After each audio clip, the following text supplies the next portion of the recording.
आज का टॉपिक होगा हमारा wind currents are generated due to uneven heating on the earth. इसके पहले हम लोगों ने अपना जो टॉपिक था डिस्कस करा हमने, एयर एक्सपैंड्स ऑन हीटिंग। उसके पहले हम लोगों ने एक्टिविटी भी देखा था, सबको समझ में आ गया था। टॉपिक का नाम था high speed winds are accompanied by reduced air pressure, जिसके अंदर हम लोगों ने एक्टिविटी नंबर 8.2, 8.3 और 8.4 हमने समझा था। इसका पिक्चर भी हम लोगों ने देखा था, एनसीईआरटी बुक में था। एयर एक्सपेंड्स ऑन हीटिंग ये भी हमने देख चुका है। और आज का हमारा टॉपिक है wind currents are generated due to uneven heating on the earth. ये हमारे टॉपिक का नाम है और इस टॉपिक के अंदर हम लोगों को दो छोटे छोटे सब टॉपिक को पढ़ना है। सबसे पहला हम लोग शुरू करते हैं। लिखा हुआ uneven heating between the equator and the poles. देखो पहले तो ये बताओ कि पोल कितने प्रकार के हमारे पास हैं? दो।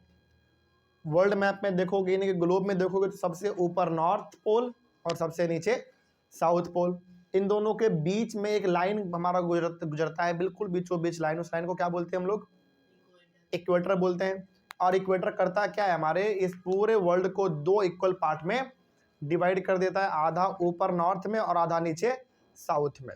ठीक है, तो इसके बारे में ही हम लोग को पढ़ना है, यानी कि नॉर्थ पोल और साउथ पोल के जो बीच में जगह है, बेसिकली इक्वेटर के आसपास का जो जगह है उसके बारे में हम लोगों को बात करना है इस वाले टॉपिक में। देखो क्या लिखा हुआ है, regions close to the equator get maximum heat from the sun. ये हमने कई बार क्लास में आपको बताया है कि जो भी कंट्री इक्वेटर के नीचे पड़ता है, यानी कि इक्वेटर के आसपास जो भी रीजन है, जो भी कंट्री है, फिर जो भी स्टेट है, वहां पे गर्मी जो है वो दबा के पड़ता है। ये हमने बार बार बोला है आपको, है कि नहीं? मतलब इक्वेटर हमारा क्या है? इक्वेटर हमारे इस अर्थ का एक इमेजिनरी लाइन है जो बिल्कुल हमारे इस अर्थ को दो इक्वल पार्ट में डिवाइड कर देता है, आधा ऊपर नॉर्थ में और आधा नीचे साउथ में कर देता है। लेकिन जिस भी कंट्री से या फिर जिस भी स्टेट से या फिर जिस भी रीजन से हमारा ये इक्वेटर गुजरता है, उस कंट्री में गर्मी खूब पड़ता है, बहुत ज़्यादा पड़ता है। The air in these regions wet gets warm। तो बताइए, जिस जगह से, ध्यान से समझते चलना आप, जिस जगह से इक्वेटर हमारा गुजर रहा है उस जगह पे गर्मी ज़्यादा पड़ रहा है, तो उस जगह पे जो हवा होगा यानी कि जो एयर होगा वो भी क्या हो जाएगा? बहुत ही ज़्यादा गर्म हो जाएगा, है कि नहीं? तो बहुत ज़्यादा वहाँ पे हवा भी गर्म होता है, यानी कि जब हवा वहाँ पे चलता भी है तो ठंडा नहीं लगता है वहाँ पे लोगों को, बल्कि गर्म ही हवा चलता है वहाँ पे। आगे, the warm air rises and the cooler air from the regions in the 0 to 30 degree latitude belt on either side of the equator moves in। अब देखो होता क्या एक्चुअली में, ध्यान से आप समझना। पहले तो आप अपने माइंड में एक बनाइए वर्ल्ड मैप या फिर ग्लोब। ग्लोब ज़्यादा अच्छा रहेगा। आप अपने माइंड में बनाओ एक ग्लोब और उस ग्लोब के बिल्कुल बीचों बीच आप एक लाइन पास करो। वो लाइन हमारा कौन सा कहलाएगा? इक्वेटर कहलाएगा। इस इक्वेटर ने क्या किया होगा? आपके ग्लोब को दो इक्वल पार्ट में डिवाइड कर दिया होगा और जिस भी कंट्री के ऊपर से ये इक्वेटर हमारा गुजरा है वहां पे क्या पड़ रहा होगा? अभी गर्मी बहुत ज़्यादा पड़ रहा होगा और गर्मी की वजह से उस जगह का हवा भी क्या हो चुका होगा? बहुत ही ज़्यादा हीट हो चुका होगा, गर्म हो चुका होगा। ठीक है ना? अब ये जो गर्म हवा है, ये हमने आपको पिछले क्लास में बताया था, गर्म हवा हमेशा क्या करता है? एक्सपैंड करता है। गर्म हवा जल्दी फैलता है, हल्का हो जाता है और हल्का होने के वजह से सारा का सारा हवा आसमान में उड़ जाता है। तो बताइए, जिस जगह पे गर्मी बहुत ज़्यादा पड़ रहा है उस जगह का हवा भी क्या हो गया? बहुत ज़्यादा गर्म हो गया। और गर्म हवा क्या होता है? एक्सपैंड करता है, फैलता है। फैलने की वजह से वो क्या हो जाता है? हल्का हो जाता है। दूर दूर फैल गया ना, तो वो हल्का हो गया, अलग हो गया।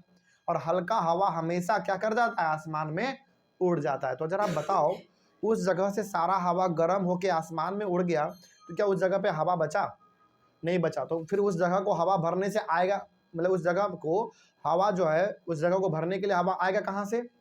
उधर से हवा आएगा जिधर हवा ज़्यादा था, यानी कि ठंडा था। तो इक्वेटर का जो वैल्यू होता है वो कितना होता है? 0 डिग्री। तो 0 डिग्री से आप ऊपर चले जाओ या फिर 0 डिग्री से नीचे चले जाओ, कितना दूर तक जाना है? बस 30 डिग्री तक। यानी कि इक्वेटर बिल्कुल बीच में होता है जिसका वैल्यू 0 डिग्री होता है। 0 डिग्री से या तो आप ऊपर 30 डिग्री ऊपर चल जाओ या फिर 30 डिग्री नीचे चल जाओ। और दोनों ही केस में जैसे जैसे आप इक्वेटर से ऊपर जाओगे वैसे वैसे ठंडा बढ़ेगा, और जैसे जैसे इक्वेटर के नीचे आओगे वैसे वैसे भी ठंडा हमारा बढ़ेगा, है कि नहीं। तो 0 डिग्री से ऊपर 30 डिग्री या फिर 0 डिग्री से नीचे भी 30 डिग्री, यहाँ जो ठंडा हवा है वो बह के किधर आ जाएगा, इक्वेटर के पास आ जाएगा, जहां से गर्म हवा होके आसमान में उड़ गया था। समझ में आ रही है बात। तो जो हवा इक्वेटर के आसपास वाले लैंड पे था वो गर्म हो चुका था, और वो गर्म हवा हल्का हो के आसमान में उड़ गया, है कि नहीं। और उस जगह को भरने के लिए हवा हमारा ठंडा वाला आया किधर से, ऊपर से, यानी कि नॉर्थ पोल से, और नीचे से साउथ पोल से आया, लेकिन बहुत दूर से भी नहीं आता, मात्र 30 डिग्री तक के बीच से वो आ जाता है। 0 डिग्री से ऊपर 30 डिग्री और 0 डिग्री से नीचे 30 डिग्री के आसपास से ही हवा ठंडा वाला उस इक्वेटर को भरने के लिए आ जाता है, ठीक है। तो जो हवा गर्म होकर आसमान में उड़ गया, उस हवा के जगह को भरने के लिए हवा किधर से आ गया, नॉर्थ पोल और साउथ पोल दोनों तरफ से आ गया, ठीक है। लेकिन एग्जैक्ट बात करें तो कितने डिग्री से आ गया, 30 डिग्री का जो हवा, 30 डिग्री तक के बीच में जो ठंडा हवा था वो वहां पे आ गया गर्म हवा के जगह को भरने के लिए। आगे, These winds blow from the north and the south towards the equator। वही बात है जो हमने कहा कि ये हवा जो है, जो गर्म हवा होके आसमान में उड़ गया था, उस जगह को भरने के लिए हवा किधर से आएगा, नॉर्थ से भी आएगा, यानी कि ऊपर से भी आएगा इक्वेटर के पास, और नीचे साउथ से भी इक्वेटर के पास हवा ठंडा वाला आएगा। इसके वजह से क्या होगा, जो हवा गर्म होकर इक्वेटर के वजह से ऊपर आसमान में उड़ गया था, उस खाली जगह को भरने के लिए हवा दो जगह से आ रहा है। उस खाली जगह को भरने के लिए हवा ऊपर नॉर्थ से भी आ रहा है और नीचे साउथ से भी आ रहा है। इसमें क्या कॉन्सेप्ट लग रहा है बताओ, कि एयर हमेशा किधर से किधर मूव करता है, हाई प्रेशर से लो प्रेशर, ठीक है। आगे, तो नॉर्थ में था हाई प्रेशर, साउथ में भी था हाई प्रेशर, लेकिन इक्वेटर के पास क्या बन गया था हमारा, लो प्रेशर। तो दोनों हाई प्रेशर से हवा भरने के लिए इक्वेटर के पास आ गया, नॉर्थ और साउथ दोनों तरफ से। आगे, the warm air at these latitudes rises up and the cold wind from the polar regions rushes in to take its place। वही बात है जो हमने कहा, कोई इसमें कुछ अलग बात नहीं है। जो गर्म हवा हमारा हो गया था इक्वेटर के आसपास, वो सारा का सारा गर्म हवा आसमान में उड़ गया और वो जगह हो गया हवा से खाली। तो उस जगह को हवा भरने के लिए कहाँ से आ गया, पोलर रीजन से हवा आया। पोलर रीजन का मतलब यहाँ पे आ गया नॉर्थ पोल से और साउथ पोल से हवा ठंडा वाला आया, उस खाली जगह को हवा भर दिया, ठीक है ना, फिल कर दिया। In this way, wind circulation is set up from the poles to the warmer latitudes। इससे क्या हुआ, हमारा विंड सर्कुलेशन देखने को मिला। विंड सर्कुलेशन का मतलब हो गया कि हवा किधर से किधर आता हुआ दिखा आपको, नॉर्थ और साउथ से हवा ठंडा ठंडा हवा आता हुआ आपको दिखा इक्वेटर की तरफ। समझ रही है बात। तो कुछ हवा ठंडा वाला नॉर्थ से भी आया इक्वेटर के पास, और कुछ हवा ठंडा वाला साउथ से भी चला गया इक्वेटर के पास, और उस जगह को भर दिया पूरी तरीके से, जो जगह गर्म हवा के वजह से खाली हो चुका था, आसमान में उड़ गया था। कोई दिक्कत इसमें, समझ में आया ये चीज। चलिए, नेक्स्ट है हमारा uneven heating of land and water. अब इसमें आप पढ़ोगे लैंड के बारे में और वाटर के बारे में, क्या है इसमें लिखा हुआ, ध्यान से आप इसको समझना। ये भी बड़ा अच्छा पॉइंट है। पहला point, in summer near the equator the land warms up faster and most of the time the temperature of the land is higher than that of water in the ocean। ध्यान से बस आपको कहानी सुनना है।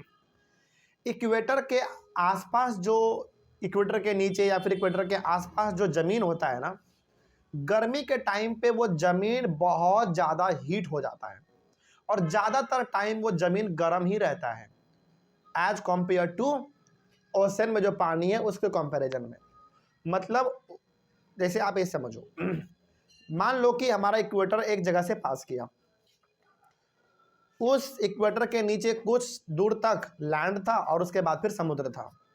तो लैंड इक्वेटर के चूंकि नीचे है, तो वो लैंड जो है ना ज़्यादा गर्म होगा और ज़्यादातर टाइम वो लैंड गर्म ही रहेगा, और उस लैंड के बगल में जो पानी है वो पानी गर्म होगा, लेकिन बहुत ही धीरे धीरे धीरे धीरे गर्म होगा।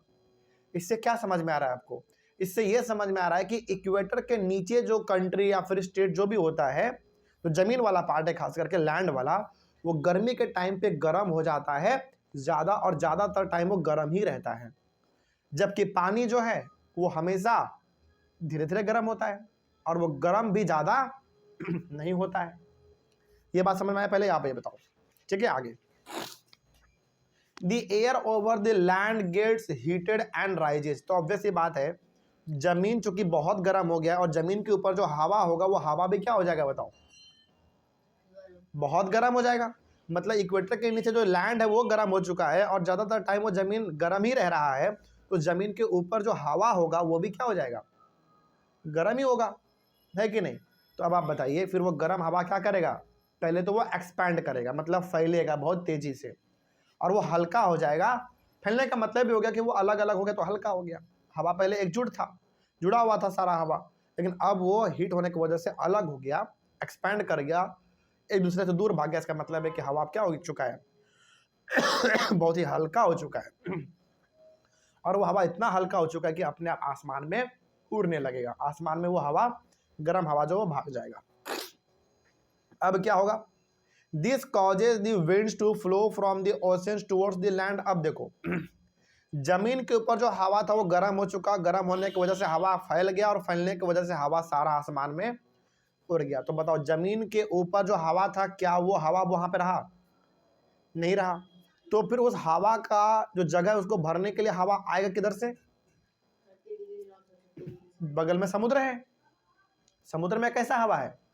ठंडा हवा है। मतलब समुद्र का पानी भी गर्म हो रहा है, लेकिन बहुत धीरे धीरे हो रहा है। इसका मतलब क्या मानोगे? समुद्र का पानी जो, वो क्या अभी भी ठंडा पानी है। तो समुद्र का जो पानी है वो धीरे धीरे धीरे धीरे लैंड की ओर आना स्टार्ट करेगा और उस खाली जगह को भर देगा। समझ में आया बात? हाँ, लेकिन यहाँ पे 30 डिग्री का बात नहीं होगा, क्योंकि यहाँ पे बगल में, जमीन के बगल में ही क्या है? समुद्र है कि नहीं? वो 30 डिग्री कॉन्सेप्ट तब लागू होता है जब हम लोग बात करते हैं उस जगह के बारे में जहाँ पे बिल्कुल भी पानी नहीं होता है। तब उस जगह को भरने के लिए हवा किधर से आता है? 30 डिग्री ऊपर से, 30 डिग्री नीचे से आता है। लेकिन वो जगह जो कि इक्वेटर के नीचे है, लैंड है, और लैंड के बगल में समुद्र है, तो लैंड हीट होगा। लैंड के ऊपर जितने भी हवा है वो भी हीट हो जाएंगे, गर्म हो जाएंगे, और वो गर्म हवा आसमान में उड़ जाएगा। तो उस खाली जगह को भरने के लिए हवा कहाँ से आएगा? बहुत दूर से नहीं, बल्कि जो समुद्र में, बगल में समुद्र है, समुद्र में ठंडा पानी है, तो वो ठंडा पानी की वजह से ठंडा हवा भी है। वो ठंडा हवा समुद्र का बहते बहते बहते बहते लैंड की ओर आएगा और उस खाली जगह को पूरी तरीके से वो भर देगा। ठीक है ना? इससे काम चलता है। आगे, दीज आर मॉनसून विंड्स, और इसी को हम लोग कहते हैं मॉनसून विंड्स। मॉनसून विंड्स का मतलब हो गया कि ये हवा जो समुद्र के ऊपर से हवा जमीन की ओर आ रहा है। बताओ ये हवा कैसा है? पहले तो ये बताओ। बहुत ही ठंडा हवा है और ये ठंडा हवा अपने साथ साथ बरसात के पानी को भी लेके आता है, और इसके वजह से गर्म वाले जगह पे बारिश भी होता है। समझ में आ रही है बात? तो यहाँ पे सिंपल सा है कि जो हवा समुद्र के तरफ से जमीन की ओर हवा आ रहा है, वो हवा बहुत ही ठंडा हवा है। इतना हवा ठंडा है कि अपने साथ वो वाटर वेपर भी लेके आ रहा है हवा अपने साथ। तो जो गर्म वाले जगह पे है वहाँ पे बरसात भी देखने को मिलेगा इसी हवा के वजह से। इसीलिए इस हवा को, इस विंड को कहा गया है मॉनसून विंड। ये तो आ रहा है समुद्र के ऊपर से लैंड की ओर, लेकिन ये अपने साथ बारिश भी लेके आ रहा है। क्या लेके आ रहा है?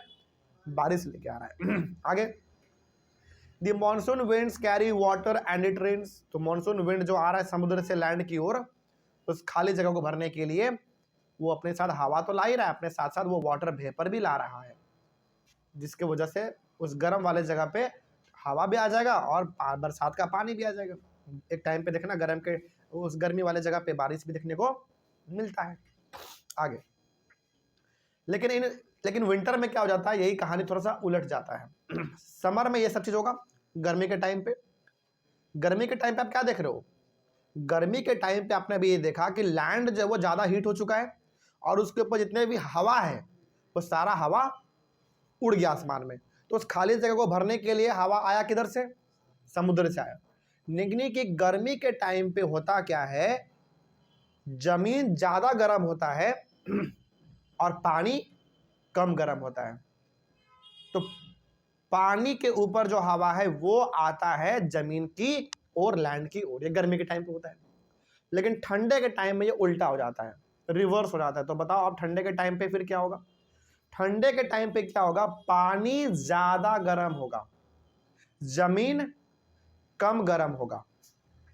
तो पानी ज्यादा गर्म है तो पानी के ऊपर जो हवा है वो सारा गर्म होगा, आसमान में उड़ जाएगा। लेकिन लैंड अभी भी हमारा क्या है? ठंडा है। तो लैंड के ऊपर जो हवा है हमारा वो ठंडा हवा है। तो ये ठंडा हवा लैंड से निकल के किधर जाएगा?